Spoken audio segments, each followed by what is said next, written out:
Geek Out!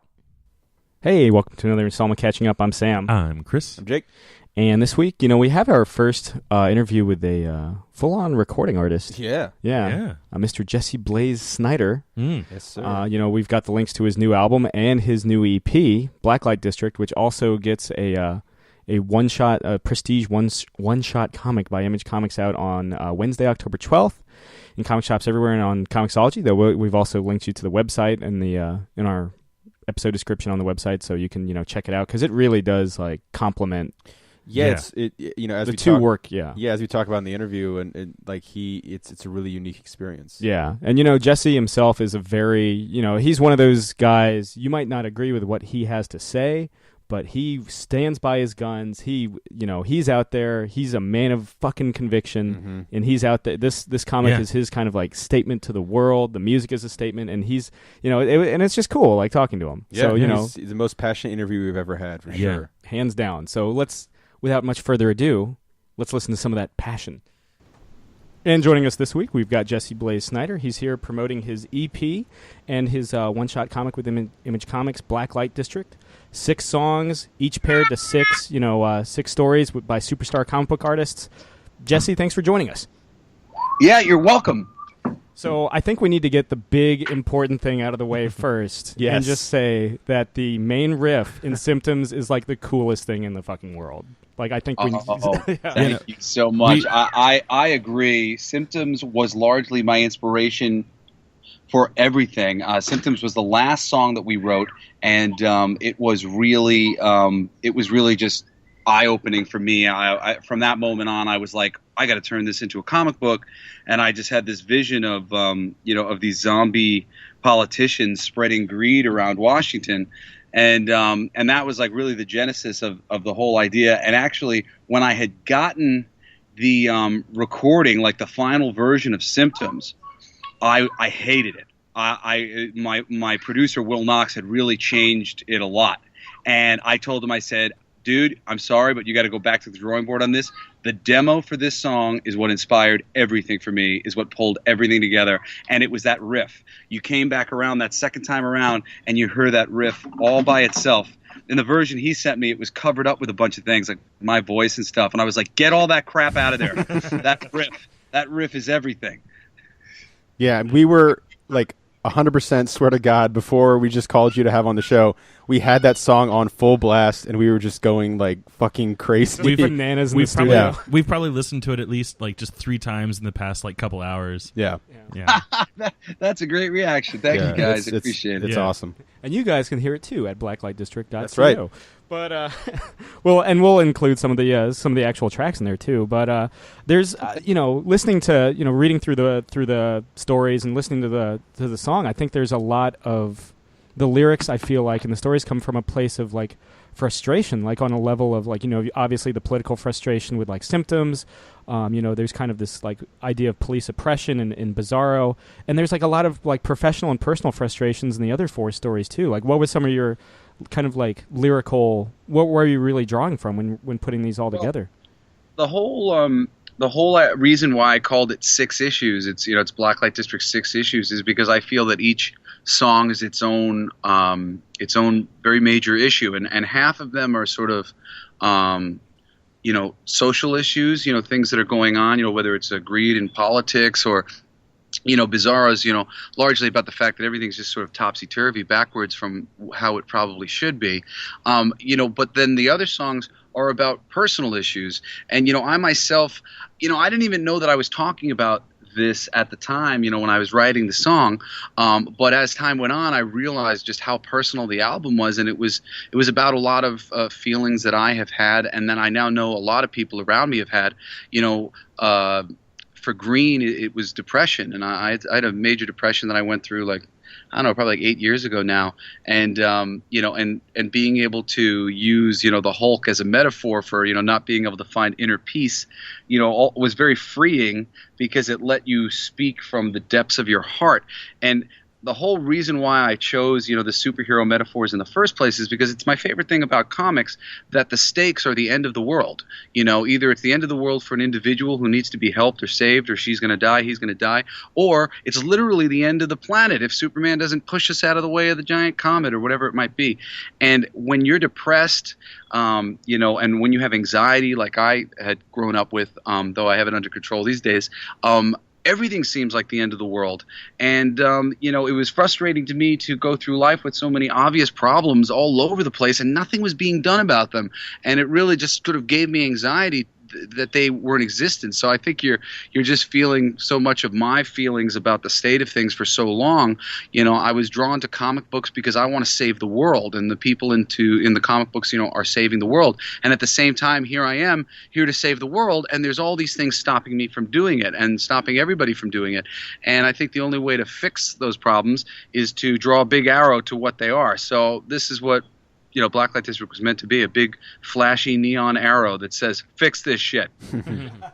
Was it? I mean, we're in the middle of an election year. I don't know if there was a more prescient time to kind of release that. It's funny, a lot of the things that have happened since, just play to everything that we were talking about at the time. But all we did when we worked on the album, me and my co-producer, my co-writer and producer, Will Knox, who's a fabulous singer-songwriter in and of himself, we just watched superhero movies and The Daily Show.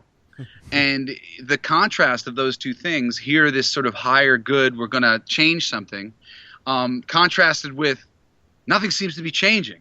Here are those things that need saving. Go save them. I think I got to do a follow-up to Blacklight where it's the let's save these things. Let's fix these things. The more optimistic EP. Yeah. Well, my album's a lot more optimistic, which is coming out next month, which has a lot of optimistic stuff. Our single off that is called Promised Land. So it's a little bit the antithesis to to Blacklight, which is just trying to draw some attention to some real problems. And we always kind of talk on the show whenever the Daily Show comes up, especially during like the Bush presidency. Like we would always be like, well, the Daily Show is funny, but a lot of those laughs would come from a place of pain, knowing that it's true. Oh, it was terrible, man. When that show That's My Bush came out.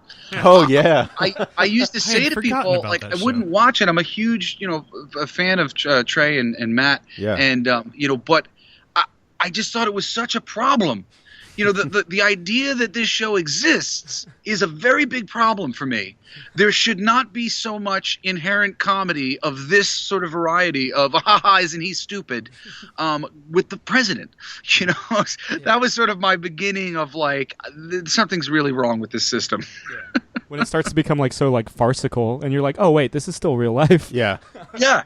It's just it shouldn't be so hysterical. The hysterical thing for me right now is a politically active sort of person.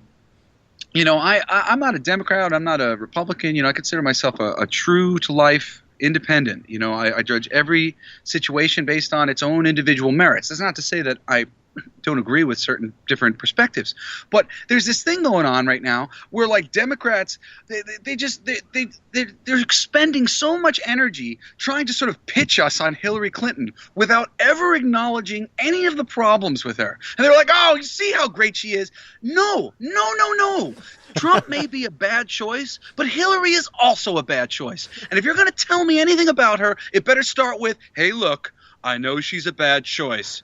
And then, but whatever it is you want to say. If you are not acknowledging the horrible problems that exist with both parties, with both candidates, then you're a part of the problem. Because we need to be paying attention and noting everything wrong so that in the future it doesn't happen again. Because that's the thing that we've done wrong in the past. We don't take note of what's gone wrong at that moment, and then we let it happen again and again and again, and we flip-flop back and forth, and oh look, this person crashed the economy, now this person's going to crash the economy. If you look through history, you see largely what happens every time, and it's just loads of different shenanigans going on in the economic world. Shenanigans that are allowed to happen because the economic world is what controls reality.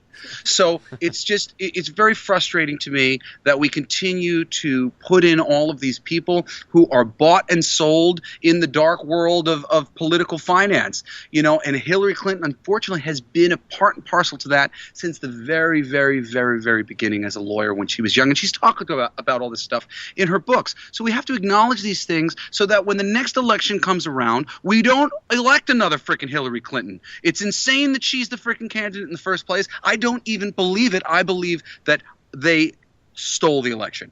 And there are plenty of people who are friggin' fighting tooth and claw against that. There are so many different ways in which they definitely stole the election, but it's legal, so technically we can't do anything about it. And there are lots of indicators that perhaps they had stolen the election in worse ways in various states that we could prove it in. And it's ridiculous that now the Democratic Party wants to just say, no, forget about all that, just vote for Hillary Clinton. We should continue to talk about these things. We should continue to point at them and go, hey, look, there's incongruities here. I don't care what the actual answer is, but let's find out. You know what I mean? Oh, I mean, to tie it back to, what you were, with That's My Bush and Trey and Matt, they say as much in South Park, right? Like, if it's a two-party system, you're going to be voting between a douche and a turd sandwich every time. Sandwich. Yeah, man. Exactly, that's it. And you know what? It's all well and good to be pragmatic and practical, and I don't think he can win. Whatever, sure. But let's also be honest. Lies do not become us, and if you repeat a lie enough, it becomes reality. And you can't just go, "Oh, isn't she a wonderful puppy that everybody loves?" No, she's not. She is not. No. Call a spade a spade. Maybe I'll consider voting for her. But I mean, just this. It's like cognitive dissonance kind of thing, when you just keep repeating the media narrative that is being said to you and whatever direction they might want to put it in. It's such a time for us to wake up. I'm a millennial, and my siblings are, and we have the power. There are more of us than there are them. We can change things through the vote. If that proves to be not functional, some people say that the vote doesn't work. Well, that's great. Once we prove that it doesn't work, then we can storm Washington and go give us what we want. But we can't do that until we prove that the vote doesn't work. So in the meantime, I'm pushing all the millennials like me to just wake up, smell the coffee, read everything that you can. Don't be closed-minded. Don't shut yourself off from information because people are saying certain things that you disagree with. Everybody is talking about all the same stuff. They're just focused on different things that they're upset about. And it's just the current conversation is so bothersome to me because people are they're just writing off their fellow citizens. They're just going, "Oh, you're crazy." And if that is what you do, then yes, then we are from different countries, and we are going to end up killing ourselves each other one day because you're making somebody just completely an island separate from you. And we have to pull everybody in and talk until we're blue in the face and talk until we understand why they're going so crazy. And if we got on, the same page in that way of Penn Jillette did this great thing on libertarianism, and he was just talking about, hey, you get 4 years and we get 4 years, and let's go and go and go until something good is arrived at. That is not what is happening. That is what seems like is supposed to happen. That is what we're taught is going to happen. That it's going to go back and forth, and eventually it's going to get better. No. It is not happening. They have bought both sides, and they're playing us, man. They're just playing us like a fiddle. They're making us fight over stupid crap. They own the media. It's insane. We are being played, and the only way to beat the system is to get out of the system and do the things that the system won't do. Do the right thing, help people, sacrifice your time, donate your money, and fight to make a difference. Fight to get people to vote. Fight to run for public office, things like that. We have so many more of us than there are of them, and there's not enough jobs anyway. So if you can't find a freaking job, go run for public office and do something. Be a Bernie bro or a Johnson supporter, whatever it is, but something better than what they've given us. Our parents wouldn't do it. It's time for us to do it.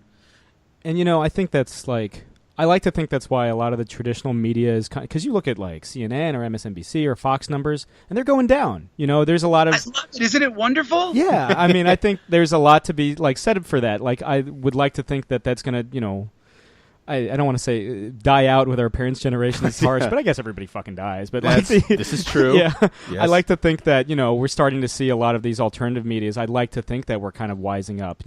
That we're embracing the potential of the information age. Maybe that's just the optimist in me, but I like to think that. No, I think you're absolutely right. And and the one thing that I see happening now, though, with that, and I urge everybody not to go down this path, is as it's being sliced up a little bit. You've got the atheists who are. I used to be an atheist, major league atheist for forever. I was so and I'm still anti-organized religion, but I think I think some of our explanations for things are just a little too perfect.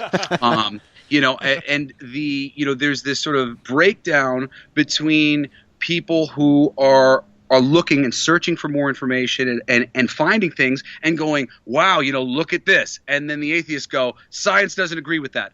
Yes. Well, the science in America still doesn't really acknowledge the electromagnetic body that everybody has, that Eastern medicine has been acknowledging for forever, which all of these various, acupuncture and different things come from, what some people would call your aura. Heavy metals, things, there are tons of things that affect your aura in various ways. And America has no clue about this because we're not even looking at the aura. But the electromagnetic body is a very important component to our existence. It is what is essentially sending the signals all around our bodies. And if you start to look into these things at all, and most new agey spiritual type people have done so, all of a sudden a lot of different things come into question. And those are things that atheists, will immediately go, well, no, traditional science, blah, blah, blah, blah, blah. But traditional science is not looking at a lot of different things that these new agey hippies that you love to hate are looking at. And you can't disprove what these new agey hippies are doing by just going cognitive dissonance. No, my science has acknowledged it. You have to acknowledge it and look into it. And you have to start going, oh, well, that's interesting. Let's study the electromagnetic body. Let's study the aura. Let's know Eastern medicine better than the people in the East know it. And we have not gotten to that point yet. So some people go off in this new age direction. Other people go off in this, I trust science and everything that the government says thumbs up to. But you know what? The government isn't talking about alien abductions. And you can only dismiss 1,000 friggin' personal stories of somebody being abducted by weird things and weird things happening to them before you go, you know what? I feel like a bit of an ass sitting here saying that these people are all wrong and that they're all crazy and they just had some weird experience. I'm starting to feel like maybe I'm an ass and that maybe something has happened to these people and it deserves to be acknowledged. So there's a lot of dismissing of people's experiences, and we can no longer do that. We can't be dismissive, of the black experience. We can't be dismissive of the guy in Bumblefuck, Arkansas, who says he was abducted by an alien. We cannot dismiss everybody's stories. We have to investigate everybody's stories until there can be no doubt that we've come to the conclusion of whatever it might be. And we have certainly not done that. We've just ignored people and ignored people's, the same way we've ignored depression and the same way we've ignored, abuse of drugs and all this other stuff. It's easy to push these people off to the side, and allow people to be homeless, allow people to be crazy. People need help. People need to be heard, and there are many, many, many, many voices saying all sorts of different things. And I have investigated this stuff, and there is enough to continue to look into it. It's not the type of shit that we should just be dismissing people. And I see just, years and years of us filling up insane asylums, and now I go, nobody's crazy. We're literally just going, I can't see what you're pointing at, so I'm just going to put you in this insane asylum. And we can't do that anymore. We got to have more compassion than that, and we have to go down the rabbit hole and see where these things lead us. Well, I think mental health is such like a taboo term in in Western culture, and to kind of speak to your point about I've never saw science and spirituality as mutually exclusive items, and yet we tend to do that too. I mean, there's millennia of stuff about chi flow and that sort of thing, especially unlocking your chakra, your inner chakras, and that sort of thing within Indian culture. And well, I mean, look, sorry to interrupt you, but I mean, it really took me a long time to get on this journey because I had, like I said, I was suffering major depression like 8 years ago. I was probably at the peak of it, and I got my aura read, and I was a major atheist at the time, and I remember just being sort of dumbfounded, by my aura reading. I mean, this lady just looked at me, told me that there was all these different colors and blah, blah, blah, blah, blah, blah, and she told me what they meant. And then she took a picture of me, and this Kirlian photograph that she handed me, it looks exactly like what she said it looked like. And then she hands me this book that obviously she didn't write in the past 5 minutes, and the book backs up everything that she said about as terms of what she believes the colors meant. Blah, blah, blah, blah, blah. And if she had told me these things about myself about a month or two earlier, she'd have been wrong. If she'd have told me these things about myself 2 months later, she'd have been wrong. I was at this one time in a lot, in one time in a million moment in my life, and she like regurgitated it back to me just by looking at my aura. And I was so thrown by that, but I didn't think about it for many, many years later. And I started smoking weed as like recreationally, just because I realized it was holding me back socially as a creative person to not be able to socially drink or smoke weed with, some of the other editors and whatnot who would do that. And as soon as I did, I realized I had had chronic anxiety my entire life, and that I didn't need to feel that way. I didn't have to feel so like my world was falling apart. Like I was finally getting this relaxation sensation.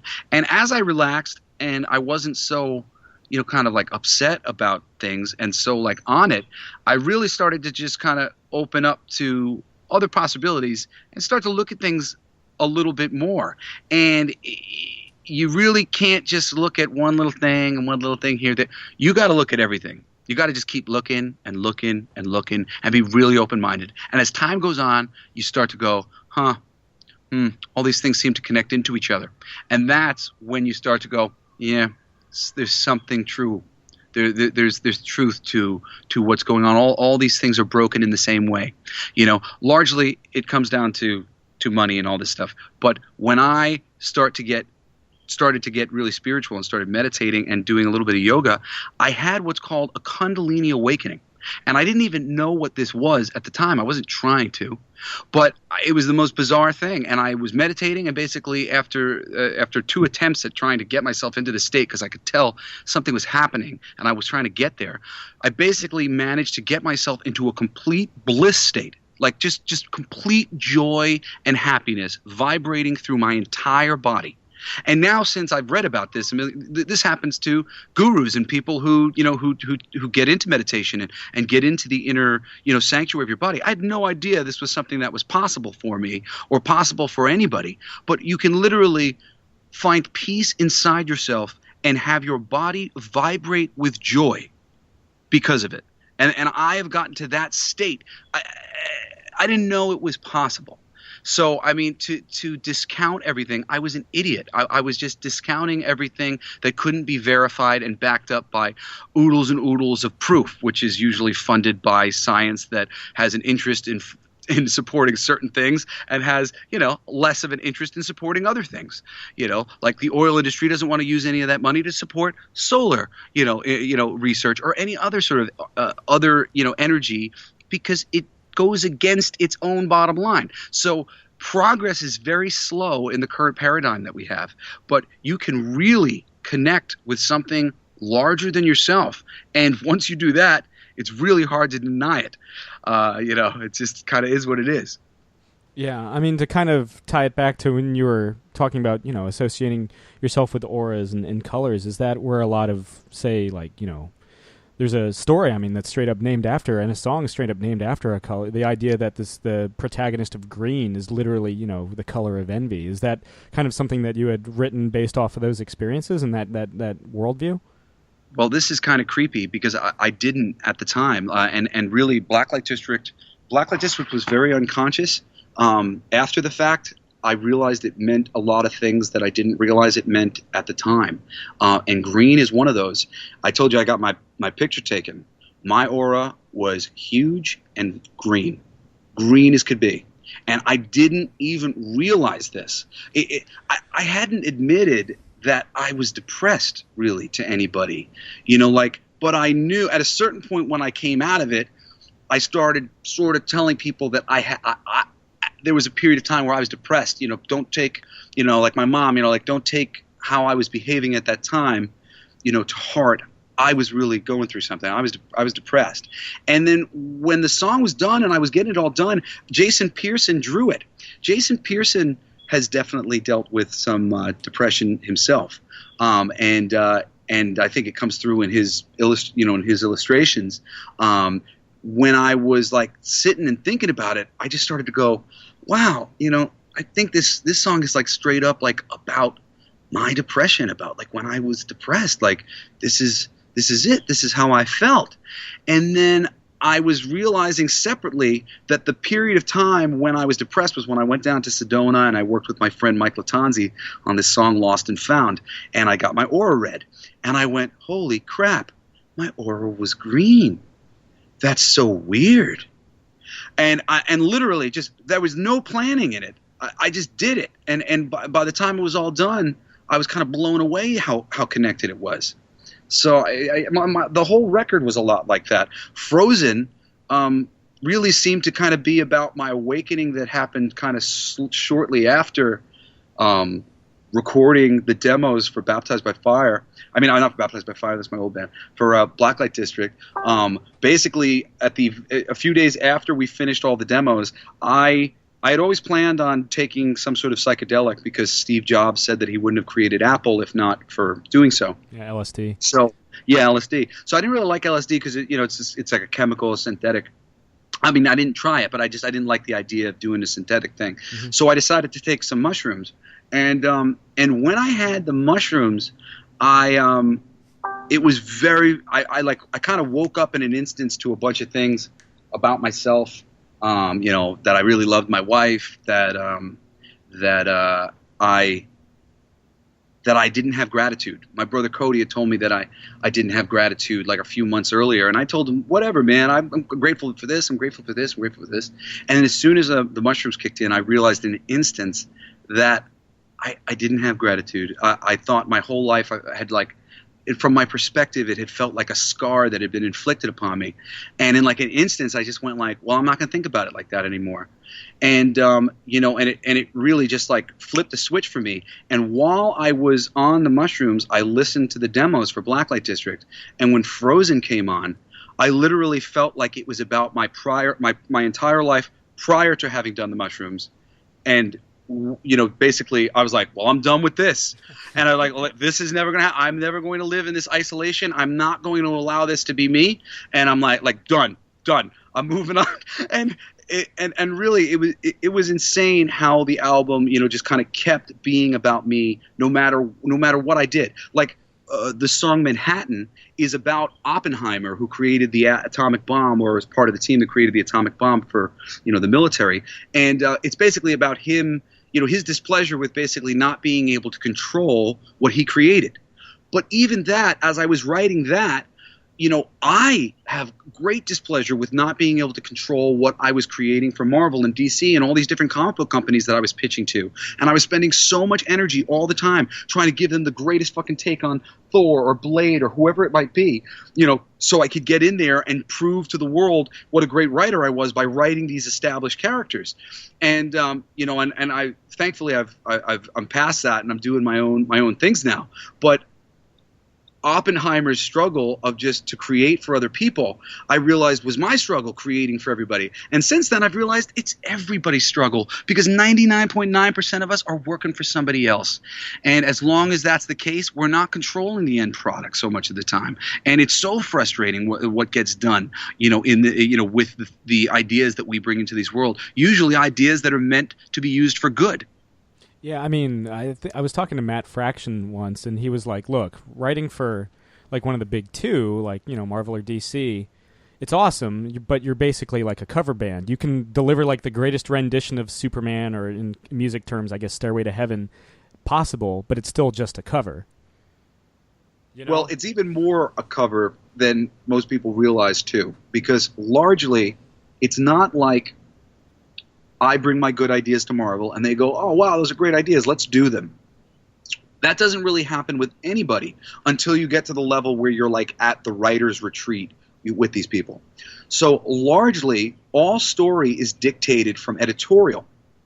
So you have largely, and I don't mean to insult so many of these editors, I don't have a better term, but most of the editors want to be writers. They're into editing because they like writing, So And they are driving the creative IP of these companies as editors. So they are bringing in people to do covers of their work, essentially.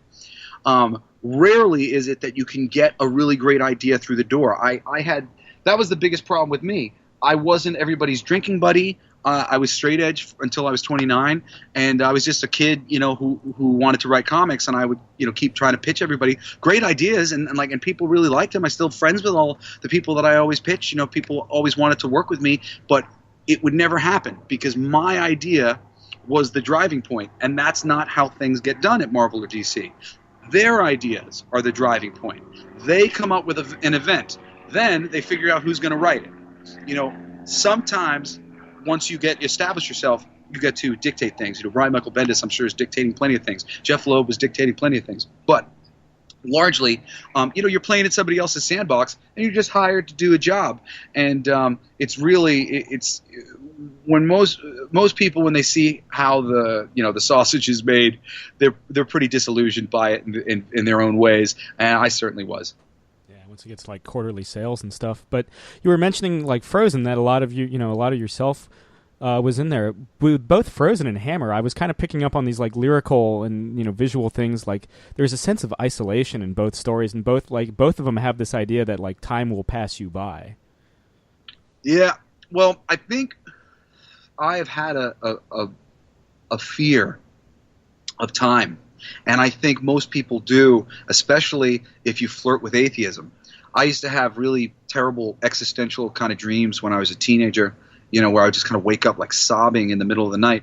And I never told my parents really about what was going on. So like I used to have real sleeping problems, and they would like make me walk to school and stuff.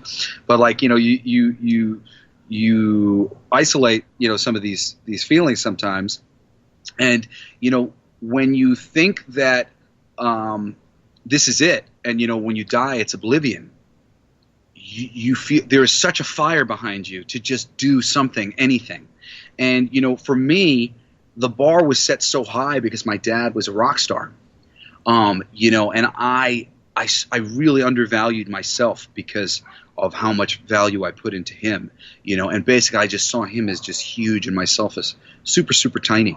And as time was going on, I was kind of going nuts in my mind that I couldn't fucking like dig myself out. Like the water was coming in faster than I could get it out. Like all of a sudden it was like I was out of the house, but like I gotta support myself. And like I was getting married to my high school sweetheart, and like I didn't want to be married until I was in my 30s, and like we're gonna be having kids, and like I'm gonna go on the road, and what if I leave my kid? Like everything just seemed to like crash into itself, and it stopped me for a long time from being able to move forward really with my life and make all the big moves and take all the steps that I needed to really actually move forward, because I was just in this sort of panic, all the time. And I think Frozen and Hammer really, you're absolutely right. They're both about, sort of that, that isolation in time where you feel like you're just kind of being kicked around by the sands of the hourglass. Yeah, I mean, I think we could all identify with that here on the show, because Sam and I have the same birthday. Yeah, we both just turned 30. We both just turned 30, yeah, so we both literally born on the same day. Yeah. We drive the same car too. It's weird. It's weird, but I swear we're not related either. But like as far as our parents tell us. Yeah, like finishing each other's sentences and stuff. But no, the idea of like it's just a number, but we've been like talking just out loud and just having coffee or whatever and being like, yeah, we're 30 and like. Yeah. Springsteen did this when he was 25, yeah. And this and that. Then but we've also kind Harrison does Sgt. Pepper's at 24. Well, hey, you know what? That's the first mistake right there. Yeah. Somebody had once told me that there's only one way to break into the comics industry, and once you find it, they board it up so you can never use it again. And what that essentially means is everybody's path is unique. And that was the first mistake I made, was trying to sort of take the same path as my father in a lot of ways. And not so much like trying to do music, but the way in which I tried to do music. My dad did music during the club days. In the tri-state area heyday of the clubs, when you could get into a club at, I think it was like 18 and old. It was 18 and over at least. It wasn't drinking age. So 18-year-olds, 19-year-olds, 20-year-olds, other people sneaking in, whatever, way lax laws. There would literally be thousands of people with nothing to do, no computers, no video games, but go to a club and see live music every weekend. And this is where Twisted Sister built their audience, playing for 5,000 people every night, And I try to go out and do the same thing. But I'm trying to do a new type of music. I'm not a cover band. I'm doing like punk metal. And there's no real scene in general. All the scenes are kind of dead. The punk scene's dead. The metal scene's dead. The classic scene's dead. Every scene is divided and largely dead. And I'm doing something that doesn't really fit into any of them. So I'm playing original nights where at the most I can get like $300. Where at the time, all my entire band was living in poverty. And I was like making money as a voiceover actor out of necessity because I couldn't make money, making music. There was largely no way to do that unless I wanted to be like a top 40 sort of like cover band or something like that. And I felt so defeated for so long. I felt so like, whoa, well, look, proof is in the pudding. Like it was all about like practical, like talking about it practically. Well, let's look. Do I have any evidence that I'm a massive success? No. Well, there you go then. And you can't think that way. And thinking that way in any way, shape, or form will literally will have you trying to put a star-shaped block into a square-shaped hole. Your journey is your journey. And really the best way to move forward is to kind of be ready for anything, open for any possibility, and able to shift into where the energy is. Because things just get hung up all the time and stopped in their tracks for all sorts of no good reasons. And the more you just acknowledge that you're probably not going to recognize success until after it's already happened to you, you'll have a better time finding it because you need to realize you don't know what it looks like. Yeah, I mean that's totally true, and I think that was something that we kind of realized. We did an episode a little while ago where we were just kind of just like it was almost like an existential crisis. We were just kind of talking about it, but the cool thing I think that we kind of realized was like that was like the old way of thinking, and again 30 is just a number, but we were like, look, but we took it as we can start something new, like we can looking for a new job or a new place to live, and like taking it more as like the idea that every day could be your own reinvention, your own rebirth, which was like a really that was like a really great feeling to have, like hitting 30. If you've never read it, there's a book called The Power of Now, which had been recommended to me by somebody I forget at the time, but it's just amazing. It just really just roots you back to the moment and the power of the moment. We're constantly looking back or looking forward, and rarely in the moment planning for what we want to do. And if we don't know where we want to go, and we don't know what we want to do, that's some of the biggest problems sometimes. I think a lot of times, especially at the height of my depression, I was just looking for somebody to like save me. But I didn't want to ask anybody to save me, and I didn't want to tell anybody that I needed saving. But like I desperately wanted to be saved, like just something like where's the something's got to come. There's got to haven't I run enough that like people can tell I can run? Come on. And that I think is something that stops people as well. The biggest thing for me in the transition the past few years, which is probably the next step you guys got to take, was going, well, what do I think about all of my ideas? Now 30, whatever, then there's a lot of them that I've been sitting on. Of all of them, which is the thing that I feel most passionately about, that I want to do the most, that means the most to me, that I think is the most unique and think it's the most worthwhile for the world? And pick that one confidently, knowing that you're not going to change your mind in a few months. Even if you need some people's advice, you can ask some people for, hey, what do you guys think of these things, and get some feedback back or whatever. But really go where your passion is and just commit. And do the thing like you've never done it before. I found that I would always half commit, and it was largely out of insecurity, not so much that like I didn't have like a good idea or something. I was just nervous that maybe it wasn't a good idea. When you were when you had kids, did that exacerbate your kind of anxiety over time passage, or did it kind of ground you a bit watching your kids grow up? It was a combo. I mean, my daughter, I started smoking weed around the time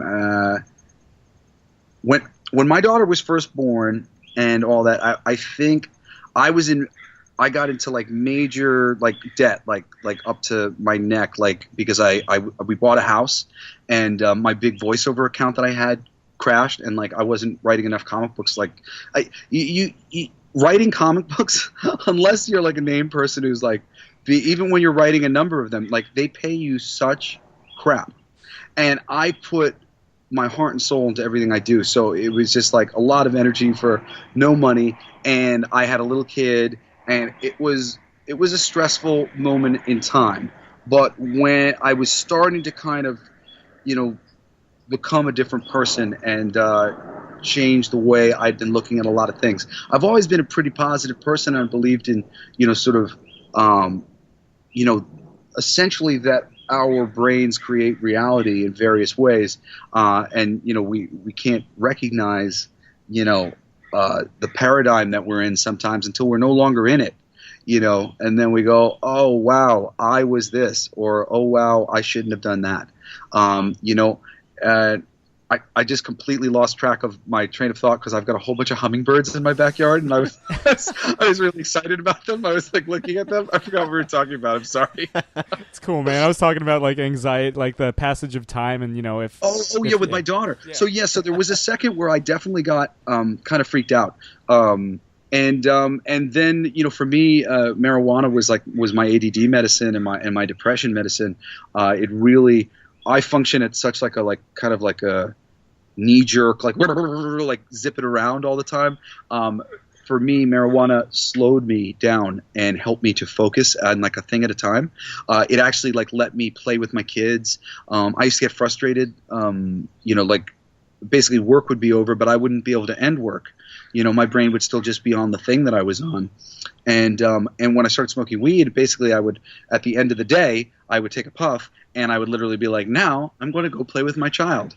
And I would be able to focus on that and not think at all about the work that was waiting to be done and stuff like that. And that was a real big thing for me. I was just sort of driven by so many different things, usually driven by guilt, but once I was married and I had kids, I had to make money, so I had to work, I had to I had to pitch this person and this person and this person, I have to get this thing out and I have to get that song finished, and it was just sort of everything that I can possibly do so that I could make some money for my family. But that is not the best way to operate, and you will not do your best work, and you will not get a lot done, and largely you just kind of run in place. So eventually I was able to kind of get out of it. And if you're in that place right now, anybody at home, where you're just sort of you're feeling like you're drowning, you got to try to just put the drowning aside as best you can, and and do a thing at a time and reassess the situation and figure out what the best good and what the best energy being spent would be, as opposed to just spending all the energy you have on lots of little fizzles that might not go anywhere. Anxiety it was a battle for me for a long time. Thank you, marijuana. You heard it here first, kids. That's right. So was you had meant, I mean, obviously your father is the frontman for Twisted Sister, and obviously music has been such an outlet. I mean, it's this EP is phenomenal. But was there ever a hesitation to kind of stay out of the family business, so to speak? Oh well, I almost quit a bunch of times, but I mean, my dad was gone most of the time growing up, so I was raised by MTV and The Muppet Show. My mom was a big fan of The Muppet Show, and I used to watch The Muppet Show all the time. And The Muppet Show was, no matter how terrible you are, just keep on trucking. And thank God for The Muppet Show, because my dad might have scared me out of music and stuff a little sooner than that. I had a lot of interests, but he didn't, I think I was looking to be kind of supported by him a little bit with music, and him to kind of take an interest in what I was doing. Like, because I would just write songs all the time and I'd be sharing them with him all the time. But he kind of looked at me a little bit like an oddity. And now I understand a little bit more why. But like, he was very like embarrassed to like sing a song a cappella in front of people. Like, he just did this acoustic version of We're Not Gonna Take It that's really phenomenal, which if you haven't heard it, you should check it out. It's really great. And it's so beautiful, and it's finally him like stripped down, and it's just his voice. And I've worked with him, I've like produced like a track or two with him, and he doesn't really like people in the room, doesn't like people to watch him. And the way I operated, I was so confident in certain ways, it really like rubbed him the wrong way, and he didn't like some of my boldness. And one day, an aunt of mine was like, how come your dad's not like pushing you and supporting you? You're such a good songwriter. Because I wasn't really doing anything with it at the time. And, I had a lot of different interests. I was very into writing comics at that point, or maybe I still might have been thinking I was going to be a comic book artist, which, I still draw, but I'm not that good. But I went to him and I was like, yo, why aren't you supporting me? And he told me I didn't have any passion, and at the time that really pissed me off. And it's good that it did, because it launched me into music for a minute. And but basically he was saying that he didn't see for him, he didn't see that I had a particular passion for music. And he's since expressed to me that like he didn't mean it so all encompassingly, because I'm a very passionate person. And I lost my mind when he told me I didn't have passion. And I was like, fuck you, man.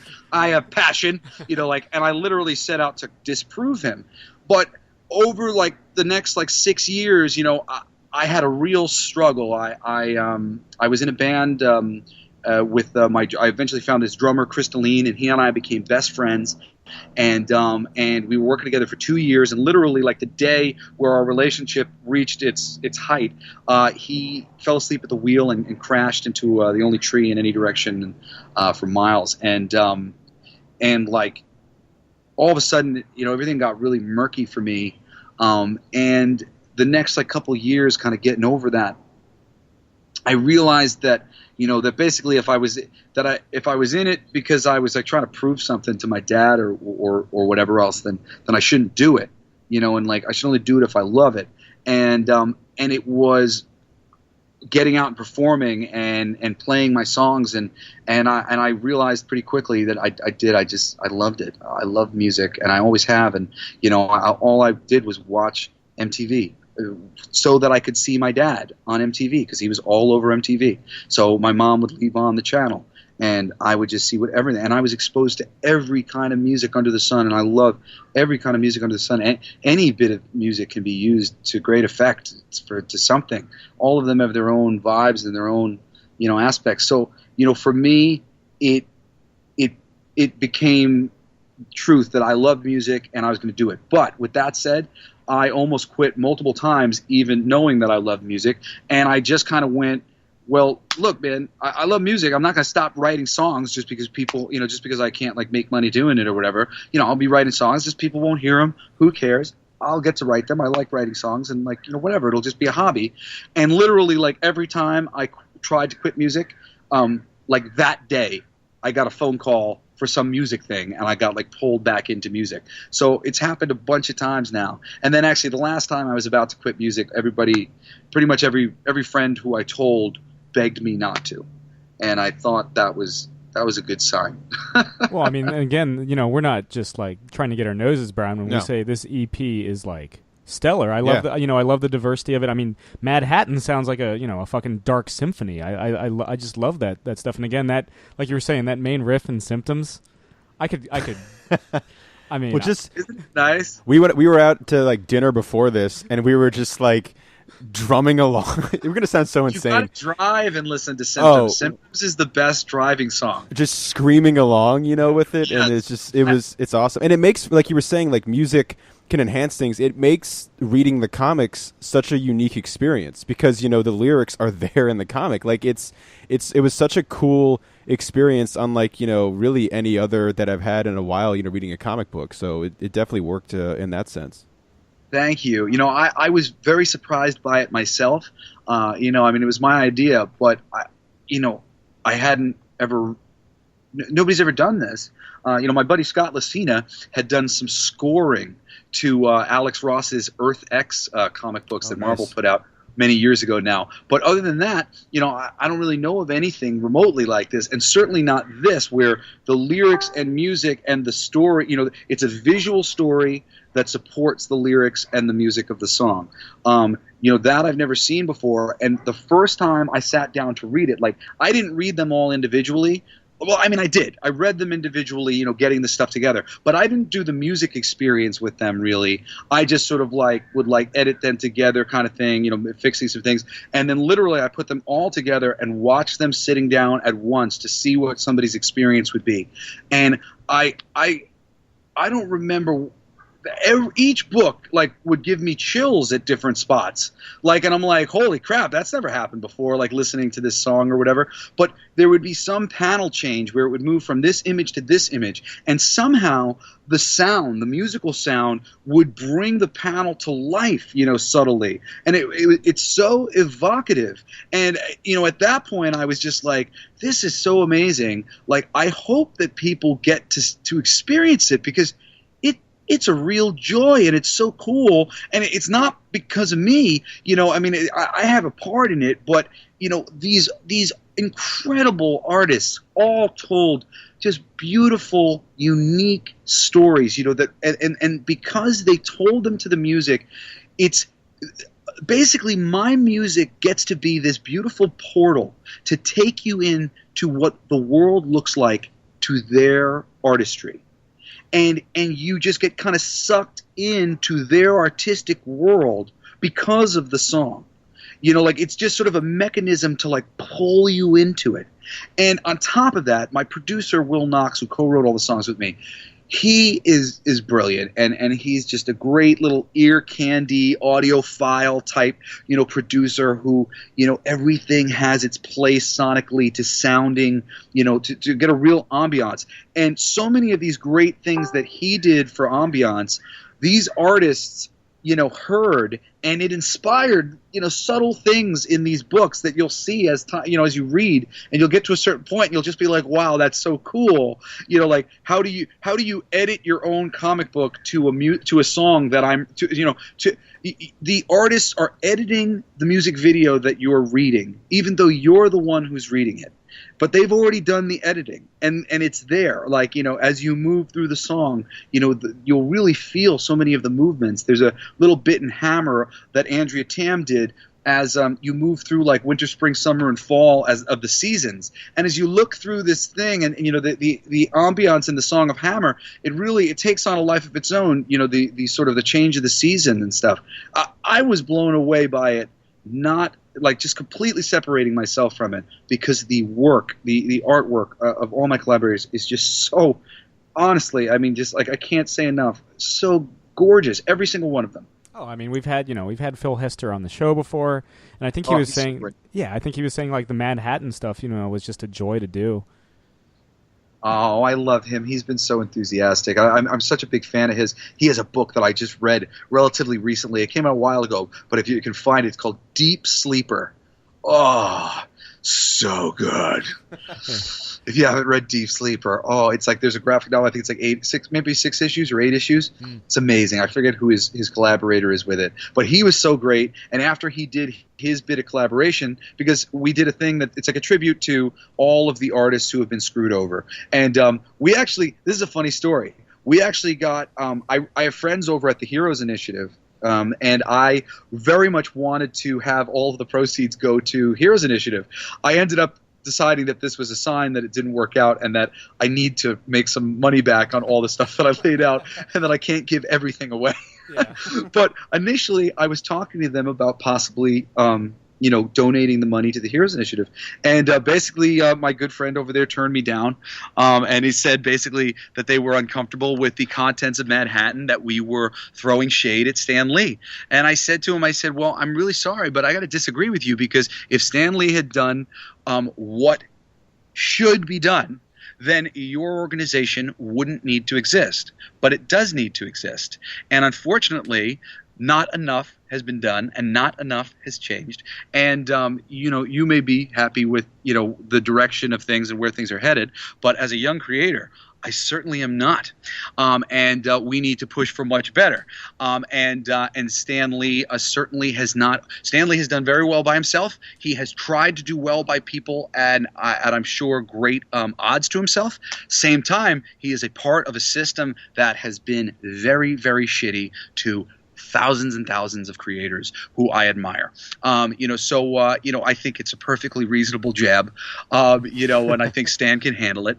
I have nothing but respect for the man, but at the same time, it's the same thing like Hillary Clinton. You can't sit here and go, oh, blah, blah, blah. Let's love them for the reasons why we love them, and let's also acknowledge that Bill Cosby is a freaking rapist.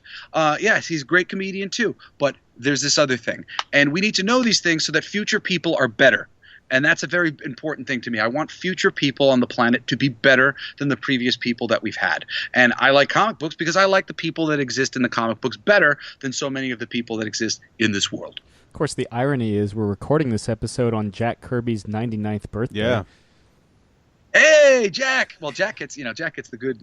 He's the hero in he's our downtrodden hero in our story. Yeah, that's right. Well, I saw an amazing freaking thing. The museum, the Jack Kirby touring of his art that was going around recently, and it is amazing. I didn't have enough appreciation for his stuff. A lot of his later stuff.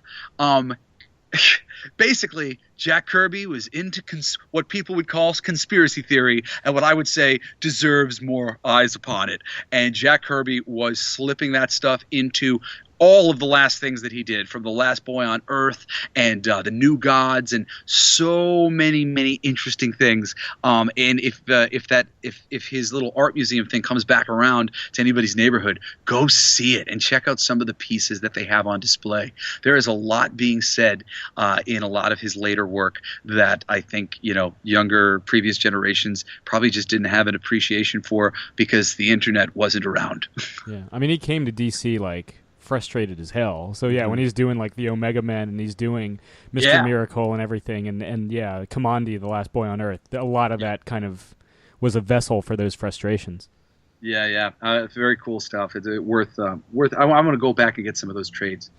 Yeah, one thing, we a while ago did a commentary series for all the Batman movies, and so every time Bob Kane's name would come up, we would have to shout, Bill Finger, because he's a guy who's finally, talking about the right, credit where credit's due. Yeah, it wasn't until Batman vs Superman that his name was even in the it credits. still says with Bill Finger, and that's a guy that deserves the utmost respect. I also wanted to say real quick, if you haven't read a book, it's just called Superman, but it's like a nonfiction book, about the history and the creation of Superman, and then also kind of the struggle that those two guys had with getting the characters' rights back. It's a really interesting book.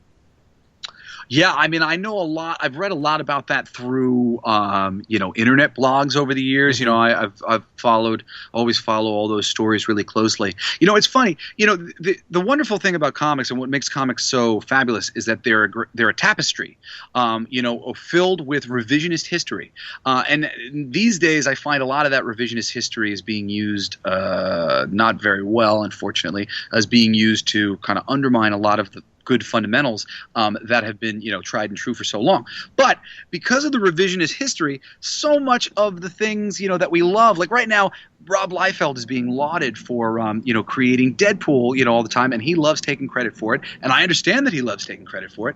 But boy, do I wish that Joe Kelly and Ed McGuinness were right alongside them, because I'm sorry, Rob, I love you, but you're not the reason why I love Deadpool. The reason why I love Deadpool is because Joe Kelly almost getting canceled every 7 issues and making me laugh my ass off for 32 of them.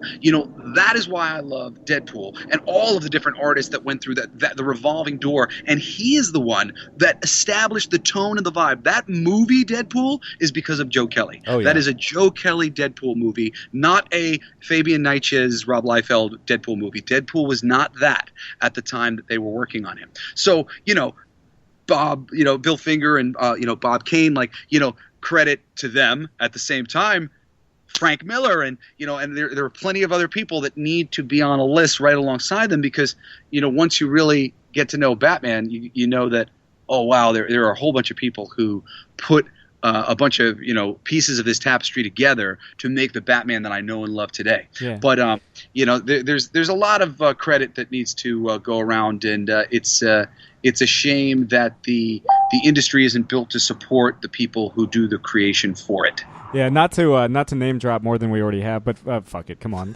The we had Joe Kelly on the show back in like February, and we were like, look, He's man, a good friend of mine now. I love it. oh yeah, we were like, dude, like all due respect, but like I hope you're getting like, I know you're not, but I hope like Rob has been like, hey man, thanks for like making Deadpool what he is. Well, it's funny Or at because least someone at the studio is like, hey. Yeah, well, it's funny because we had we work like volunteer for Image Comics for like Comic-Cons and stuff, and so there were 2 San Diego Comic-Cons ago, we were lucky enough to have dinner with Joe Kelly, and one of the guys we were with had a couple drinks, and he's like, I know I'm a little drunk, but fuck it, as far as I'm and the guy wasn't me, I swear. He's like, as far as I'm concerned, you created Deadpool. You're the guy, and he was so shy and very appreciative Joe's always of it. very gracious. Yeah, and I was like, I second that. He is. I say these things all the time. He never responds to them, but I like say them on Facebook very loudly. There's another one too that I'll share with you in a second. But not only he created Deadpool because he backdoor wrote things to make them work. There were tons of things about Deadpool that did not work, and he would backdoor them so that they would work. And I kept telling my brothers, there's an amazing thing. If all you've seen is the movie, and not read Joe Kelly's run on Deadpool, here's the best example that I can give you of how if they drew just if it was a little bit more like the comic, it would have been better.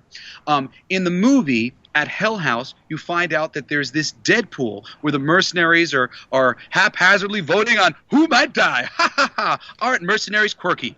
Well, in the comic book, the Deadpool comes about from all the suffering patients who are in the what is it, Weapon X or Weapon whatever program that like they're 11, in up in Canada. Weapon Plus, and all of these people are praying for death. They just want to die, and the only thing that that is helping them as they're slowly losing their minds, being tortured every day of their lives, is that they might die, and they start betting on who's going to die. And of course, Deadpool decides, I'll take that bet, screw Francis, and starts trying to get him to kill him. And then that alone is much more powerful to me. But then the existential dance with death and basically cursing himself for to die. He can't die now that he's scorned death. All that stuff. If you've never read the Deadpool and Death Annual, seek it out. Yeah, so good. It's a character that's literally in love with death, and vice versa. Fabulous. Oh, and real quick before I forget, and the other thing that Joe Kelly is so good for is DC Comics. There's been a number of people, dozens of them, who have proven what Warner Brothers seems to not understand, that Superman is badass and doesn't need any changing whatsoever. He is perfect the way he is, and all you need to do is lean into what he is to make him great, and not be like, oh shucks, I hate that he's a farm boy and he's a nerd. When Joe Kelly wrote What's So Funny About Truth, Justice, and the American Way with Doug Mank, that book, if you want to do a Man of Steel where we can show the world how badass and edgy Superman is, do it Joe Kelly's way and do it the other people's way. Don't do it by undermining, I felt like friggin' Hogarth and the Iron Giant when I watched Man of Steel. I was like, Superman, say it ain't so, Superman. Yeah. What the hell? Like destroy my and it's not destroy my childhood, destroy my idealism. I'm an adult comic book creator because I'm an idealist. I love ideals, and that's what comic books are about. And as Hollywood has gotten involved, especially Warner Brothers, they've undermined every ideal that DC Comics has, and DC Comics has the most ideals if you do it right. I mean, all their characters are archetypes, but yeah, how in the fuck is the best Superman movie The Iron Giant? Yeah. Best Superman movie there is, man. I got my awesome, what is it? Sleepy Giant. I got the giant action figure. I forget who made it now. Oh, nice. Yeah, and how in the hell is the best Fantastic Four movie The Incredibles? Like, how is that? Yeah. And the best Punisher movie is John Wick. because the paradigm of the media is so superficially based. And, it's funny. For a long time, I really had a struggle because I would go into every television meeting ever, and I would just kind of cuss out the Kardashians, and I would be like, yo, that shit needs to go. We need the antithesis of that, and that would kind of rub people the wrong way a lot of times because so many of these executives made their name by supporting the Kardashians. But now I go into these meetings and I go, Bernie Sanders proves that there is a huge demographic of the populace that doesn't give a crap what people look like and are genuinely looking for genuine people and, genuine things and things about real genuine things, honesty and integrity and stuff like that. And that is a position in which I can start to pitch things that matter to me. because all this superficial, media that we have going on now, I can't stand it. I'm looking for something to believe in, and there's just not enough people out there giving me that. I'm trying to live it and be somebody that people can believe in, and hopefully bring out other people and support them. Yeah, I mean, we kind of like our generation. I feel like cable TV is basically that, and landline phones have both become obsolete in our lifetime. So we're going to start. Yeah. We're going to be content driven again, which would be awesome. Yeah. Now, I mean, that has its own ups and downs as well. But I mean, I think as more and more people, get out of the paradigm, get out of the reverberating chamber that is the left and right, and all that stuff, and just start looking at stuff, looking at other things. Usually for what I find that most people who wake up, it starts with their health. They get really frustrated with, what their doctors are telling them, or, the doctor's not quite really being able to help them anyway, or they get frustrated that the only answer seems to be drugs, and they're people who just generally just don't want to just take drugs, mindlessly, and then they start looking at other things. And when you start seeing how the health system has been corrupted, and I mean from just the very fact that things that cure you cheaply will never find their way to you because that doesn't work for the system, and the system is not designed to help benefit anything like that. The system is designed to reward very, very specific type things, and and largely it's funny. All of a sudden, there seems like there's a slew of cures coming out just recently, but this is on the heels of it coming out that cannabis can cure and help tons of these things, so much more than most of the drugs on the market. So now all of a sudden you're like, oh, wow, well, multiple sclerosis can be helped by weed, but we also have this thing that you can buy from us, this cure. So very, very convenient that all these things start rolling out as the information starts to become more, more available to people. So, I mean, that's the thing. Just read about your health, get yourself healthy, start finding out what real, true health is, because nutrition is not taught in school in any real way, shape, or form. The milk lobby, which is a part of the meat lobby, has been a part of our country for 200 years. They provide the signage for our nutrition classes. Do you think they have our best interest in mind or the bottom line of milk? You ever watch the Informant with Matt Damon, which is all about the what was it, the it was about the corn syrup lobby, the corn lobby. Yeah. I've never seen it. Wait, actually that's not true.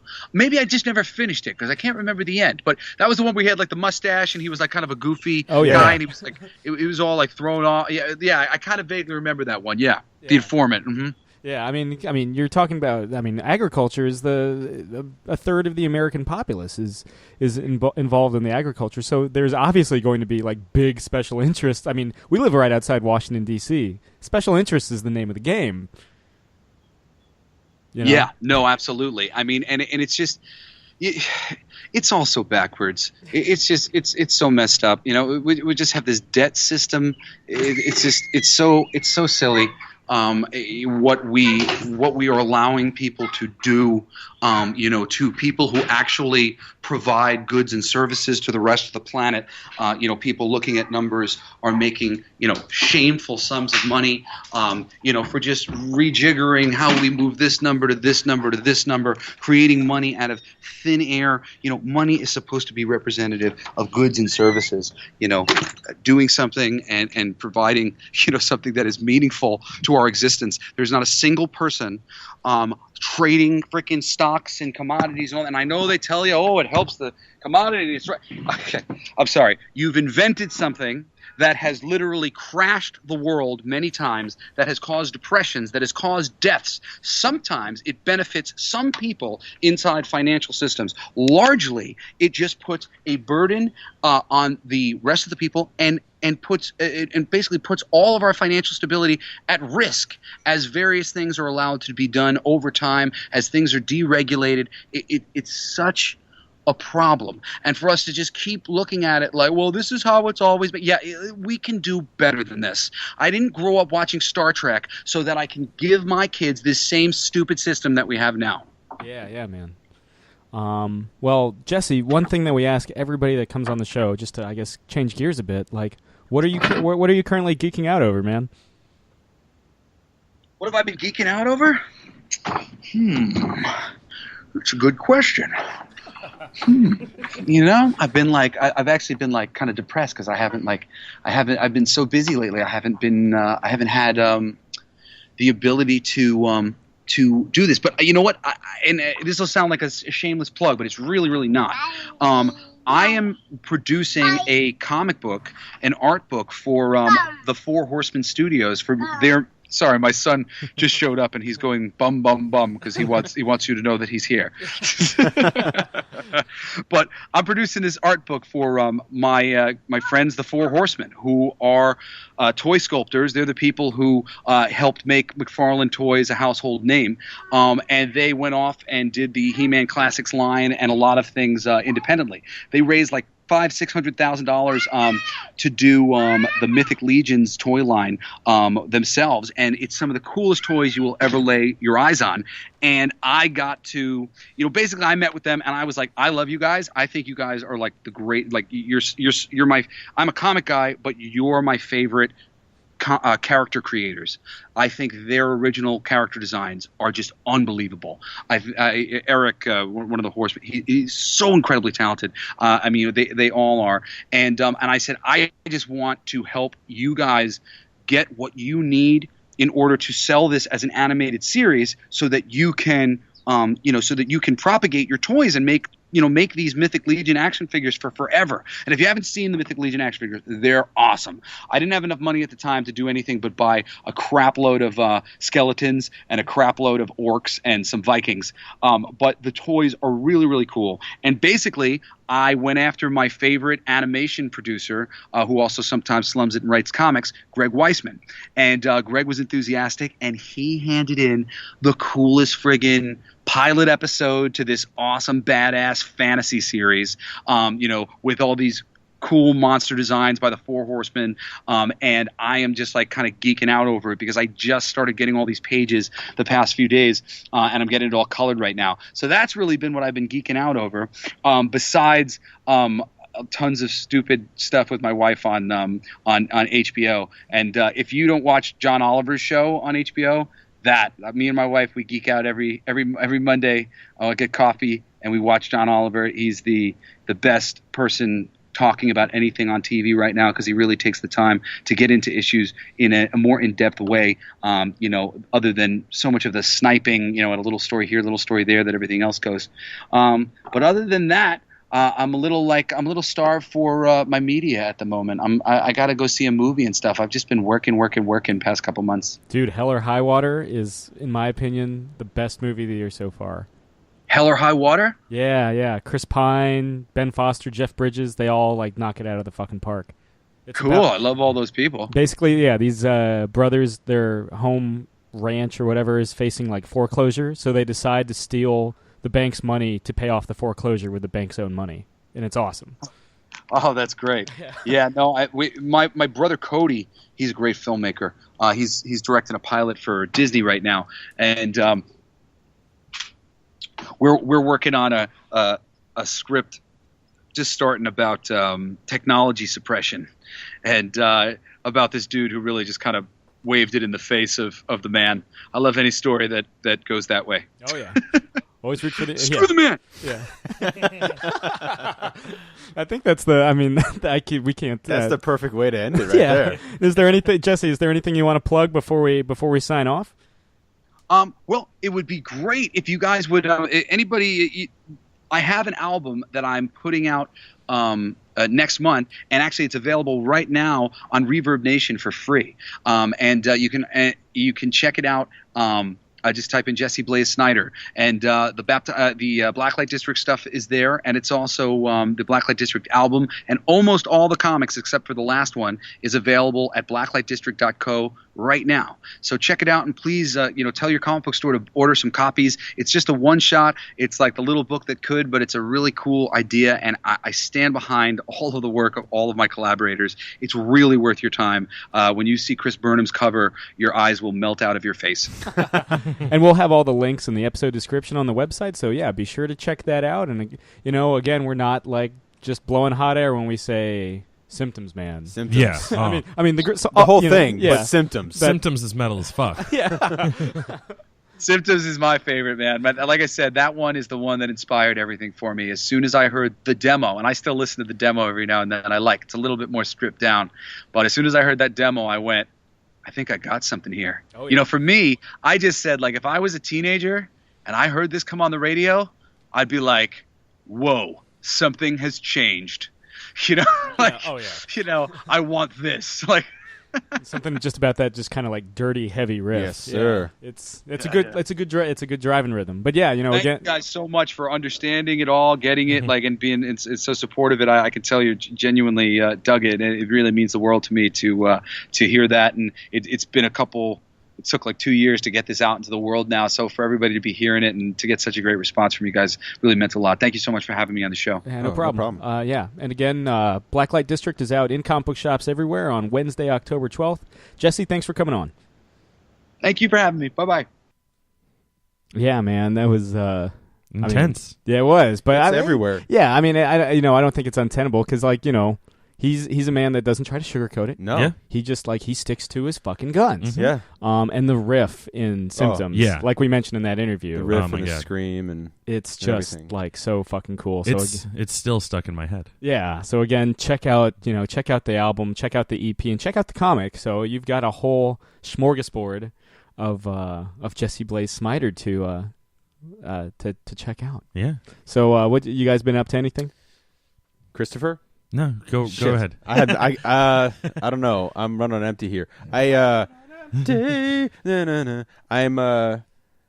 still working my way through the Millerverse, just reading things I haven't read, rereading things I've read. What was that panel? Oh, it's from the Dark Knight Strikes Again? No, Dark Knight Returns. Let me pull up the exact. Oh yeah. Let me pull up the exact thing because I was reading this on my lunch break. You can tell because it's really hard to make out what the image is. On Comixology, I use this a lot. Oh, it's the thing that the Joker uses. Mm-hmm. Yeah, for the toy. Was it Toyman?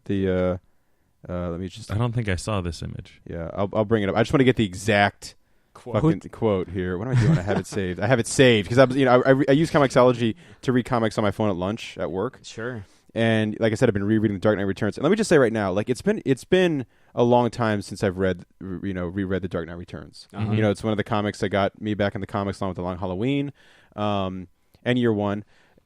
If you love The Dark Knight Returns and you haven't read it in a while, do yourself a favor and reread that book. Especially if you've seen the animated film recently, which is great, but obviously the animated film can't have everything in it, and just the book, there's just so much great stuff in there. But anyway, like this. So Carrie Kelly comes across this doll in this building that Batman, of course, stray from any of my directions, you're fired. They keep saying you're fired. And so he tells Carrie Kelly Robin, don't go in yet. We have to kind of investigate and do this kind of detective stuff. And she, is very headstrong and very I'm going to kick ass and wants to prove it to the boss. So she breaks through this window and she comes across this spotlight and this little doll. And the noise is, yuck. And then it zooms in on the doll's face, and I'm sorry I can't really show you. Just look it up. Maybe I'll just post it when we drop this episode. But the face that Frank Miller draws of this doll is the doll says back, "Yuck yourself, bitch," and the look on the doll's face is just hilarious. Oh, yeah, I remember this. Yeah, and then another great thing that is one of my favorite moments in the book, which is also done well in the animation. Animated film.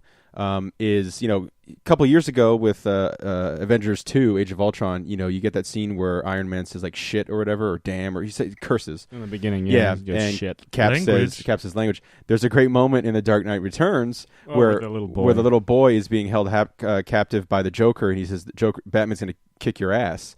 And the fight goes on between the Joker and Batman. He throws the batarang in his eye. He's like, fuck, and he's like, you're out of your mind. Joker kills a bunch of people. Batman gets shot, and it's a great description of the bullet grazing off his ribs and taking a chunk of meat with him, and he's holding his side, and the Joker's running into the tunnel of love, and the kid is like, kick his ass, and you just see off panel goes, watch, because he's all beat up, and then it has him hunched over this this massive mountain of a man hunched over holding his side, and this little tiny kid next to him, and he's like just really kind of like painfully drawn, and said, he's like, watch your language, and the kid's like, yes sir. And then he goes in, and they get the ultimate confrontation with the Joker. Yeah. And but I've been using eBay like we do, and I picked up 181, 182, 183, and 184 of his Daredevil run. Some big Elektra stuff. Oh yeah, that's the 181 is the big one. Yeah, so I got it all. I bid, and I won the bid for $32. Nice. Got those 4 issues, which isn't bad. I mean, depending on like if you get certain graded ones, some of those would cost $20 for themselves. Maybe I'm just trying to rationalize my purchase. I don't know. I also won 191 as well for you Daredevil and Frank Miller fans out there, which is the Russian Roulette issue for $1. So no more Mr. Nice Guy. Yeah. No more Mr. Nice Guy. I don't remember the rest of the lyrics. He's sick. He's a sick. He. But the No More Mr. Nice Guy cover is fucking great. And I remember Miller was like, I didn't know how to draw a gun, so I bought a gun. So you just study it. Yeah. Because they didn't have the internet back in those days. What else for Miller stuff? Oh, to be a completionist, I'm the only bid so far. Not shocking. There's 5 days left. Not shocking. For $5 for a first edition hardcover of Holy Terror. If you guys have never read Holy Terror, Not shocking. It's something else. But like I said, I love the art in Holy Terror, and that's the main reason I really do like the art. It's fucking out of its mind. But it's a Frank Miller. Oh, it's Frank Miller. Oh yeah. Well, because the original title for Dark Knight Returns was Holy Terror Batman. Right. And then he was going to make it a Batman vs. Al Qaeda, and instead he says no. DC said no. They both came up to a good idea that's a terrible idea, and it became the Fixer instead, which is just the Batman without the ears and the emblem, and Catwoman not being Catwoman. Anyway, but oddly enough, still Carrie Kelly. Yeah, but she was like Catgirl or whatever in Strikes Again. So I mean, that's basically what I've been doing. I was just rereading all that stuff, and like I said, diving into the Sin City stuff I haven't read. And that's about it. Just keeping it in the comic world. Oh, and I started playing the Mad Max video game as well, which is actually kind of cool. Like it's when I first started, I was a little like not sold, and then I got into my first like road battle, and it's really well. Just heard the dun dun dun dun dun dun. Well, it's really cool because the way the combat for the car battles and stuff are really cool, and I love customization. Like that is my favorite thing in a video game, and you got to really earn and level up Max to get like the jacket, you get the brace, you get all that cool stuff. You the make limp. him, unlock the limp. I'm hoping you can unlock the original like cop uniform that he had in the first Mad Max. Did you get the dog? You do. You get the dog from in the very beginning. And then you get to basically build your car from scratch, which is really cool. I mean, that's what it's all about with Mad Max, right? Unfortunately, the last of the V8 Interceptors, it's destroyed in the beginning of the game, and Max is fucking pissed, and so he comes across with this character that looks like that thing from 300, the Hunchback thing. Like you come across, like that's your buddy chum. Not that helps the gyro pilot. No, and so it helps you kind of build your character and whatnot. So that's basically what I've been getting to, just all the good stuff. The reason why I lateraled to you at the beginning was because I have been working so much this week that I didn't really do much. So I figured appreciate it. Yeah, basically what I've done this week is just watch more episodes of Psych and the Next Gen. Next Gen's been I've been losing a little bit of steam on it. Partially because like I've just been watching so much Next Gen that I'm like, okay, it's time for a breather. Partially because I randomly decided to start watching Psych, and Netflix popped up with the thing saying that it's only going to be available for streaming until the 1st of October. That's unfortunate. So I was like, oh, I should probably watch more of this. So I'm already like I've been watching for like a week, maybe a week and a half, and I'm already like halfway through season 3. Only watching like 1 or 2 episodes a night. Well, something like that. Not that it matters. Nice. And then really the only like other real thing that I've done other than work this week that I can think of right now is that I followed on Twitter because I didn't feel like going to the Green Turtle. The UFC what was it, 203 something like that the other night. Just CM Punk's fight. Yeah. Which was over What's in his real name, by the way? I have no idea. Okay. Charlie Matthews. Christopher Robin. Yeah. Actually, I think it is a Chris, but I don't know. I don't know. I've never cared to look it up. Yeah. But someone else does. Yeah. Well, now that you've asked, I'm curious. Yeah, so yeah. I'll be happy when it gets found. Yeah. Sorry, I thought you were Don't leaning scroll up left because and you right. found it. Scroll. God, fuck. Okay. Continue. Anyway, he. No, Oh. I want Sam to keep doing his like every thought as he's doing it, like the Yeah. shit fuck Yeah. turd man. Philip Jack Brooks. Oh, not even fucking close. Nah. So. CM stand for. I don't know. Good job. Good job, Philip, getting into the UFC. Yeah. So it was he finally debuted in UFC or MMA, whatever. UFC? Yeah, UFC.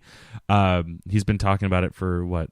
A year or two I could now? be wrong, but I think MMA is like calling it football being played in the NFL, like MMA in UFC. Like Right. MMA is Yeah, the mixed martial arts. Yeah, okay. And UFC is like the umbrella, Brand. the company, yeah. Yeah, okay. Chick magnet. The fuck? Well, That's like LL Cool J.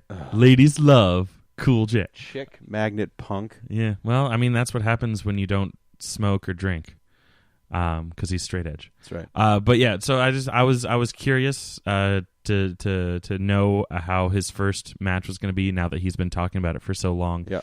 But I didn't feel like paying $60 or going to the Green Turtle, which was the only place in the area that I knew that was going to be showing it.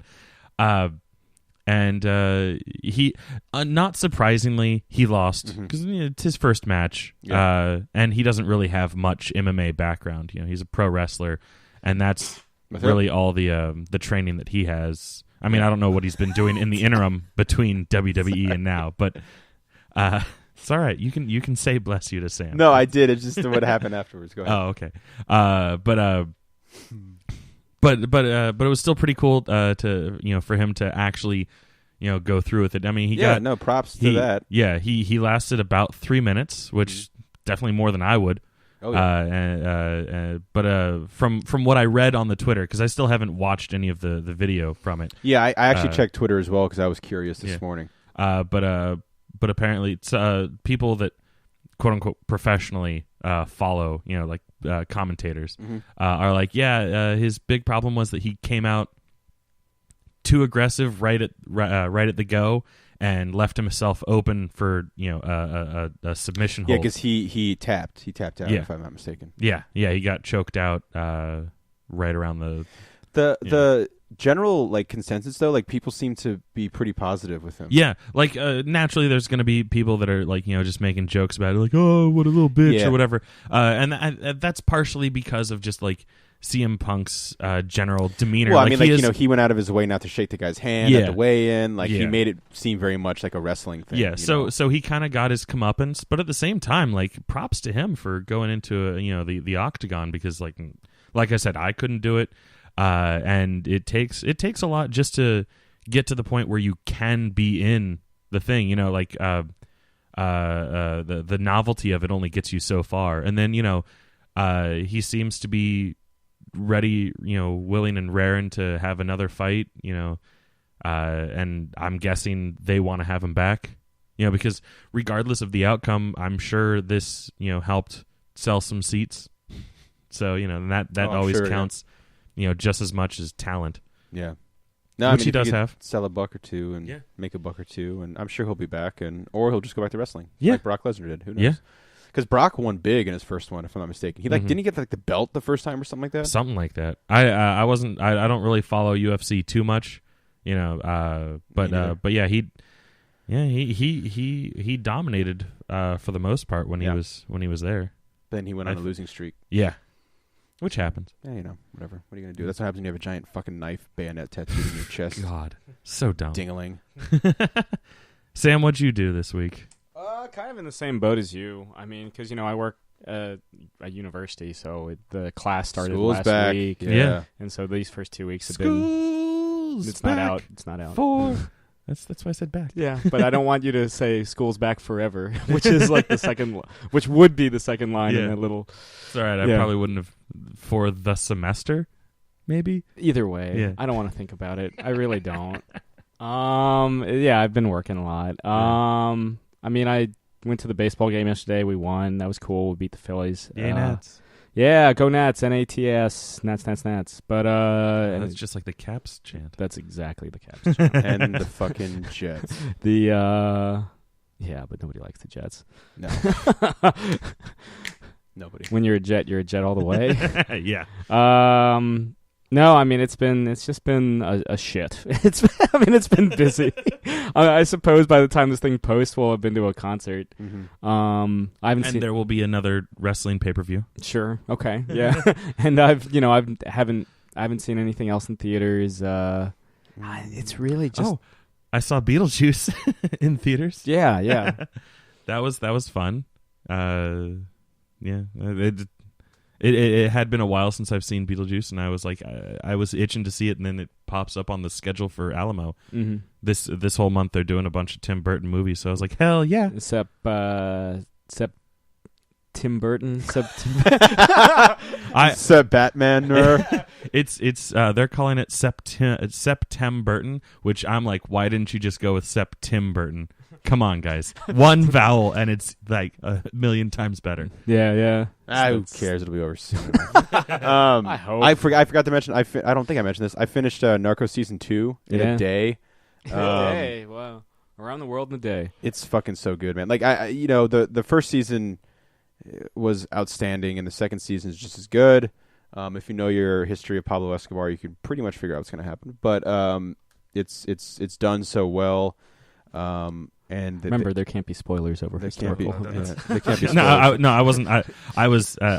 I made a gesture because I remembered something else I did this week, not because I was like, oh no, spoilers. Even the guy who plays Pablo was like, look, I die, and I'm not coming back. This isn't, yeah. So, and the funny thing is, I found out he didn't speak Spanish before he took the role. And 99.9% of his dialogue is in Spanish. There's a weird scene or two where he speaks English. That'd be like me supposedly doing Spanish. Yeah, supposedly Pablo didn't know how to speak English or didn't speak English. But he's dead, so fuck him. I don't know. It's just it's outstanding. I mean, all the performances. It's been picked up for season 3 and 4, which is really exciting. It's kind of like going to become an anthology show, but not an anthology show because I'm assuming it's still going to follow Javier Pena. Played by the guy who gets his head crushed in on Game of Thrones. I cannot remember his name, though. He's basically like Han Solo in Narcos. He's just the coolest dude. And it's going to be following... because, once you cut off the head of one snake, 2 snakes pop up or whatever that thing is. Because basically, the Cali Cartel is next on the list. So if you guys have ever seen Cocaine Cowboys, you know what they're in for. It's not going to get any easier, and I'm really excited for... Because there was, like, weird talk after Season 1 came out. It was well-received. People loved it, like most...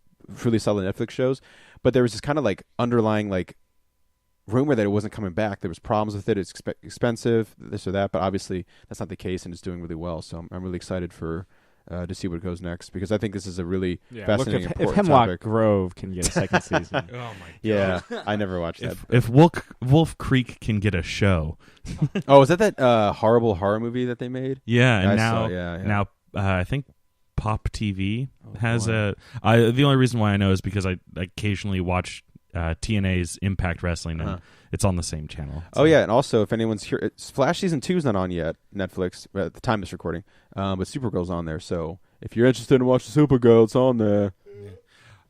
So the gesture I made a little while ago that wasn't about spoilers. I remembered that I finished a book this week. I was listening to the audiobook 11/22/63 by Stephen King about the gentleman who goes back in time in hopes of stopping the JFK assassination. They had a miniseries about that with James Franco on the Hulu. I finished it this week. 30 hours worth of audiobook, the longest audiobook I've ever listened to. It was intense. It was rough because there's a lot of filler in it. Like, as much as I love Stephen King's style, the man knows how to put in filler. Good 10 hours of it probably was, relatively speaking, unnecessary, but it really did help build the world because the way that the guy travels through time is there's just like a little wormhole that he walks through this in a cabinet, kind of like the trip to Narnia, where you go through the back of a. What year is he in when he? I mean, obviously we know where he goes, but what is it? Present day? It's set in 2011, okay. which was present day for when the book was written, okay. And still basically present day now. And then he goes through the cabinet, and he pops out in 1958, I believe. So he has to spend about 5 years waiting for when the assassination is. Most of it he spends just kind of like being in the late 50s and early 60s, and then here and there he does some recon because even because no one really knows exactly what happened with all the conspiracy theories going around. He's like, I'm pretty sure Lee Harvey Oswald was the only shooter, but just in case, like, I can't just kill him right away. I have to like kind of follow him, do a little bit of detective work, find out if there's other shooters and stuff like that. But yeah, so like it's not like a Stephen King horror book. It's just I guess you would classify it in science fiction since it has time travel.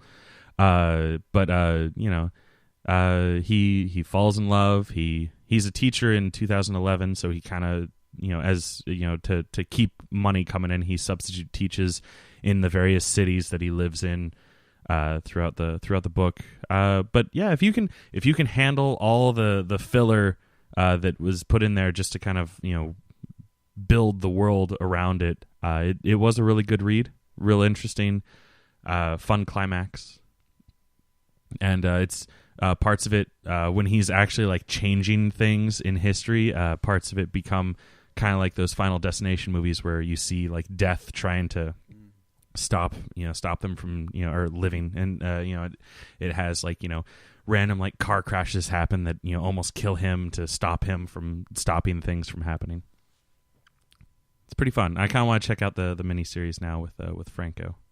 Franco's the main dude, right? I think so. Okay. I don't know faux show because I don't pay for Hulu, so I don't think I have access to it. It's not free anymore. Like, you can't just do the free. Yeah, there's no difference between Hulu Plus. Yeah. Yeah, it's all paid subscription. Mm. So, bummer. Yeah. Bummer, man.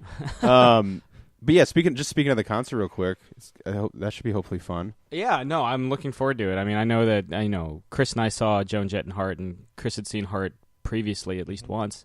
And this is the first time I've seen Cheap Trick. That'll be cool. Yeah, I think Rick Nielsen doesn't get enough credit, probably because he's so fucking goofy, but he's really a really great guitarist. Yeah. I mean, I think the 7-neck guitar, all that kind of stuff, the kind of like schoolboy almost outfit kind of thing, takes away, but some people are like, that's just look at all the crazy guitars. And he's weird and wild, but yeah, I mean, like Dream Police, that 7-neck guitar. Dream Police is, I don't think it's kind of an obvious pick, but that's my my favorite Cheap Trick album. It's just this, it's so super proggy and awesome and just amazing. I'm sure they'll at least play the title track from that. But, and then, I've been wanting to see Joan Jett forever and ever and ever. Like, I love Joan Jett. She was good. I've only heard positive things about her rocking and rolling. I think she's just one of my favorite musicians out there. I have a 6 CD changer in my car, and disc 5 and 6 for like 5 years has just been Joan Jett's greatest hits. Like that and Random Access Memories disc 4. So basically I have a 3-disc changer because 4, 5, and 6 are always going to be those three albums in there. So I'm very excited for that.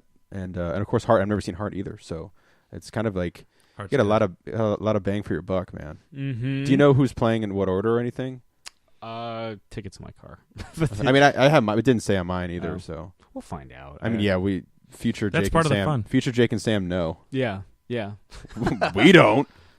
We are in the. Who are you? No, don't say it on the air. Oh, actually, I bought my own. Oh, you bought your own. Yeah. You're not StubHubbing as somebody else. I know. It doesn't have anyone's name. You know, I tried to get Green Day concert tickets for the 9:30 Club, and you know, I was right there on the ticket fly. I refreshed the page at 10 when they went on sale. Yep. Waited in line, and the motherfucker. Nothing. The motherfucker. That happened with my sister when I was trying to buy my sister Adele tickets for Christmas for October. And that happened. I woke up an hour beforehand. It was like 6 a.m. I was going to buy the CD, put the tickets in the CD, be super cool. I even checked for Georgia because I was like, I'll crash my brother's place. Well, nothing. It was a nanosecond. And here's the catch with the Green Day thing. All the tickets you have to pick up day of, will call with ID. So you can't. There's no ticket resale. There can't be ticket resale. That's my friend. It's funny because I talked to my friend yesterday and she somehow got tickets for Green Day. But she's like a fucking wizard with concert tickets. Like she's the one who's seen the Killers like 16 times and it's a science for her. But when's that going down? It would have gone. I mean, I guess it still is. But I mean, that hasn't happened yet. It'll go down the day before we leave for New York, that Monday. Oh, the 3rd, whatever. Yes, it would be the 3rd. The Thoid. Yeah, at the 9:30 Club. That's cool. Last time I was there to see Brandon Flowers' solo show. I think the last time I was at the 9:30 Club, I saw... That was a long time ago for me. I saw Brandon Boyd and the Sons of the Sea. Brandon Boyd being the front man for Incubus. Yeah. A lot of Brandons. What was the last 9:30? What was the last Brandon show you saw? Was it at the 9:30 Club? Yeah. Not last 9:30 Club show I saw was the hell's their name? Insane Clown Posse. Yeah. No, I've never seen them at the 9:30 Club. Saw them at Nations. One of my friends at work used to be a bouncer. Yeah. He's probably in his 40s now. So this is a while ago, and he would like work at the bar when like bands would play and stuff. Mm-hmm. Like it was a bigger place. And Insane Clown Posse was one of them.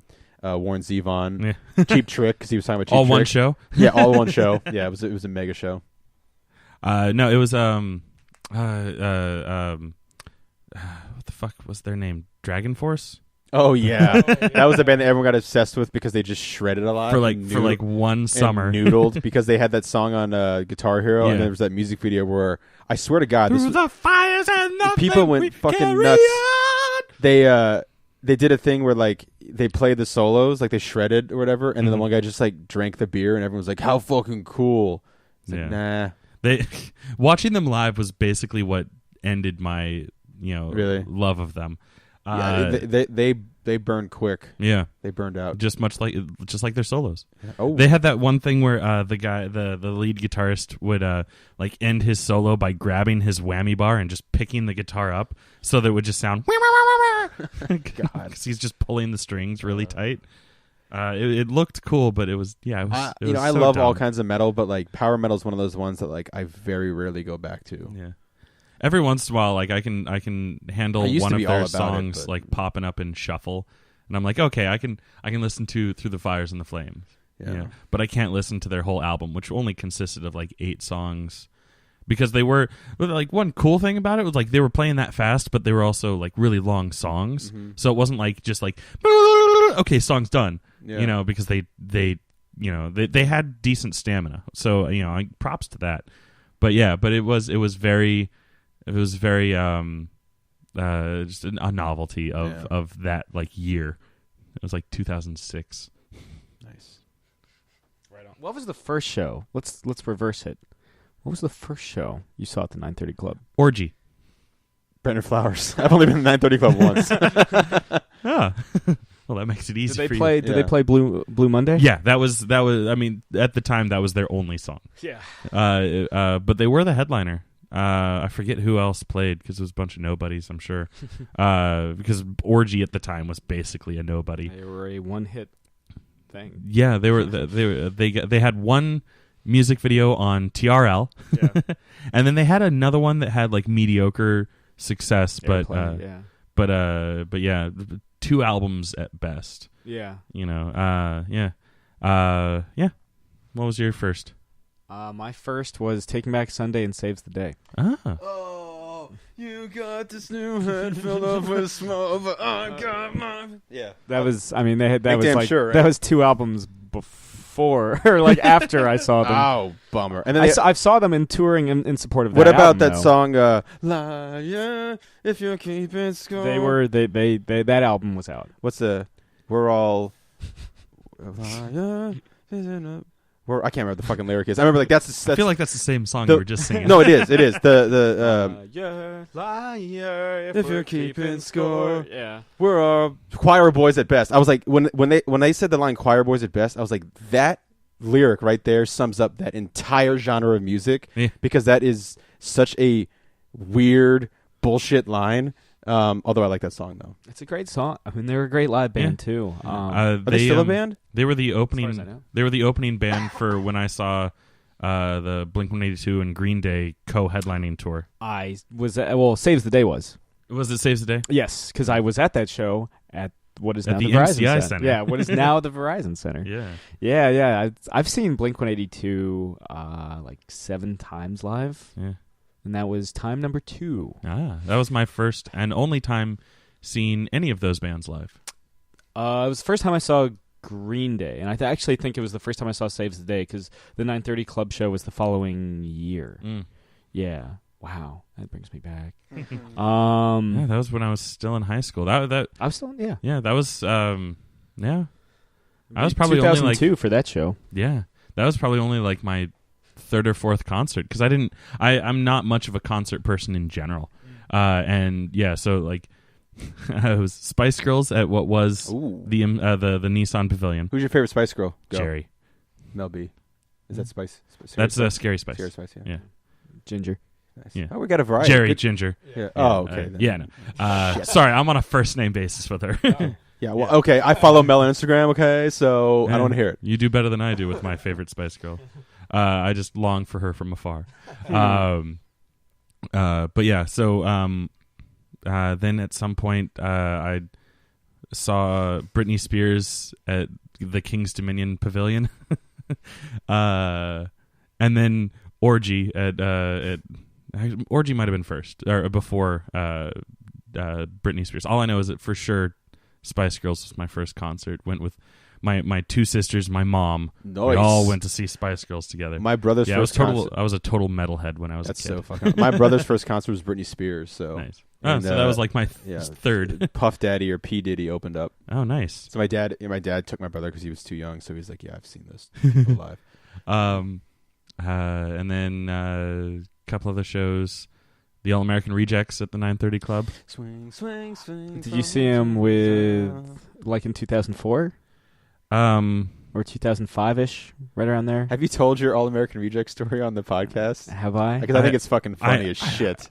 It was when they were still like fairly new. Like their drummer they had just hired their drummer because I'm like, he's not drumming all those parts because he's like playing to a track. Yeah. You know, I want to say it was like their first like big national tour. The Too Bad for Hell tour. Yeah. I saw them in 2004, which was like their pre-tour to promote their second album before their second album came out. So they only played Move Along and Dirty Little Secret off their second album. I don't even think those were out yet. It probably, I mean, yeah, if you saw them on their first tour, then yeah, they only had the one album at the time. My All American Reject story. All right.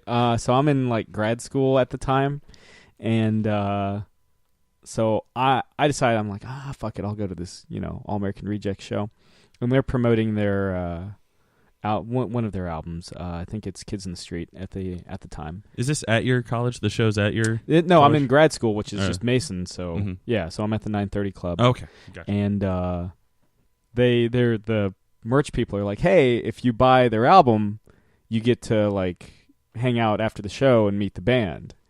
And I was like, well, fuck, Do it. Yeah. How much are you charging for the album? Like $15? Yeah, sweet. So That's not bad.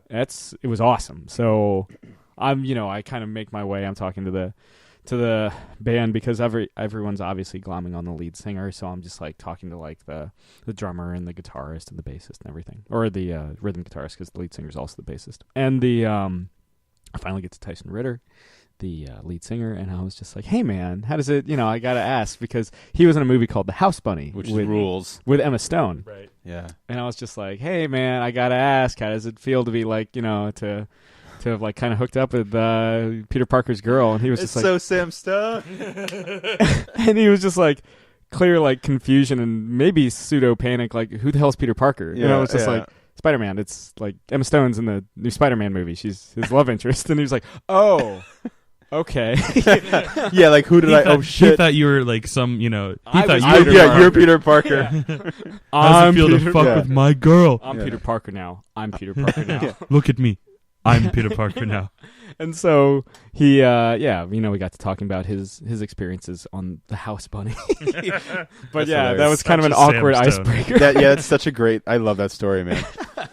There's that moment of like, oh God, like what did I? Yeah, who did I mess with? Yeah, Shit. you messed with me. Oh.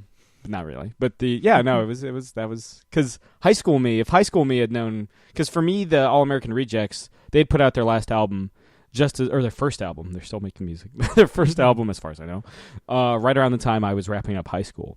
So for me, that album really symbolizes, and you look at the lyrics, and it does for them too, because they're not that much older than me. Any of us. Not all of us. No, both of us. For sure, you two. At Yeah, least, yeah. Since you're the same age. Yeah. I think he was born like 84, maybe Oh, 85. so you're just a little bit older than me. Yeah, so that for me really was kind of like the end of that album is the end of high school for me. And so if high school me knew that in about 6 years' time I would get to hang out with the All American Rejects, it just would have blown. I mean, it's still kind of looking back, it's still like, oh, that actually happened. They're just like, I wish the one stipulation was no pictures, and it's just like, why? No. Yeah, it's like, who gives a shit? Yeah. But I guess in case one of them does something. Oh, damn. He's almost exactly a year older than I am. Yeah. Oh. He's like born a week later. Or a week too late to be an exact year older. In 84. Yes. Yeah. You know what's funny? Because that made me think about like what's the album I think about with high school and stuff. And I've been listening to the band recently, not necessarily the album as much, but Dream Theater and their album Train of Thought, which is like their full. They just released a full on metal album. I love that album. Yeah, and I remember we all bought it, listened to it. We were like, oh, what? This is crazy, you know. Yeah, for some reason, Dream Theater is one of those bands that takes me back to like end of high school and the 2 years at military school, definitely, and college to a bit. But you know, a couple days ago was I think it was the 6th anniversary of Mike Portnoy leaving the band, which is always such a bummer. I remember I was like on like watching Netflix late at night one night, and somebody posted about it on Facebook, and I was so fucking bummed out because he was, you know, my favorite member, and you know, and he was just like the coolest dude. So, but yeah, that just funny you mentioned All American Rejects, and that's how you felt with like high school stuff. Because Dream Theater, I've just been listening to them a lot lately. Like, just it's been a while. So To branch the two, one thing that I always liked about the All American Rejects is that they are from Stillwater, Oklahoma, which is where my mom went to college. So that's why that was like the main reason why I even like gave them a chance, you know, and checked them out. And then I, you know, enjoyed the music too. But like I was like, oh, hey, cool, these guys are from, you know, that part of Oklahoma. And then the album, or the band more so, but I guess album as well, that I associate with like leaving school was I believe, if I'm getting my years correct, it's Foo Fighters 1 by 1, because right around the time that I graduated high school was when I really started to pick up the Foo Fighters. So they had been out for a couple years, but like I really, really got into them right around senior year of high school. So whenever I think that might be part of the reason why I so fondly think back on the Foo Fighters, because that was probably my best year of high school too. So, you know, My senior year, I think, you know, despite everything that was going on, like at home, I think just my senior year of high school was probably the one that I enjoyed the most. Probably because I embraced the possibilities that school and my friends offered the most, and it was just like a fucking it was wild, man. All my life I've been searching for something never comes, never leads to nothing satisfies, but I'm getting the most, leaves me with the feeling that I feel the most. Hey, I'm gonna but do the whole song, but yeah, I'm impressed that I knew that much You're If doing it's it. right. I don't even know if the You're lyrics are right. doing it. He's doing it. Tweet me if I was wrong. Well, all right.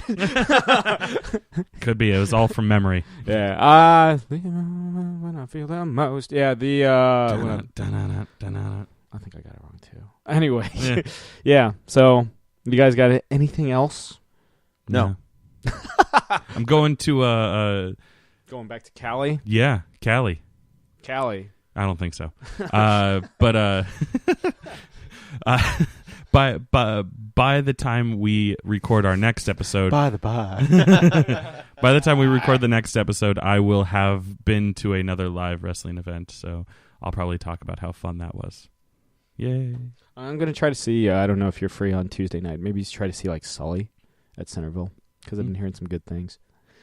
And it's a cheap day Yeah. at Centerville on Tuesday. I'll see what time I'm working. Yeah. Eastwood and Hanks. Yeah. And Two-Face. Eckhart. Yeah. Yeah. Think about Clint the future. Eastwood? Yeah. Oh, shit. What if they talk about that? shit. Probably not. Yeah. Clint Eastwood probably doesn't even remember because Yeah. it wasn't. He never actually did Played. it. No, Yeah. yeah. It was just, yeah. Anyway, so thanks again to Jesse Blaze Snider for coming on the show. Again, Blacklight District is out in comic shops everywhere and on Comixology on Wednesday, October 12th. You can It's check fucking metal. Fucking metal. Check out his album. Check out his EP. You can check out it all with the links that we provided in the episode description. So, yeah, this has been another installment of Catching Up. I'm Sam. I'm Chris. I'm Jake. Bye. Thank you very much. Good night, Eric Bana. This has been another Geek Out production. If you enjoyed what you heard, hey, we've got a new commentary every Monday. We've got a special episode every Friday. Of course, there's the usual catching up show every Wednesday. And you get book club episodes just about every Tuesday these days. Thanks for listening.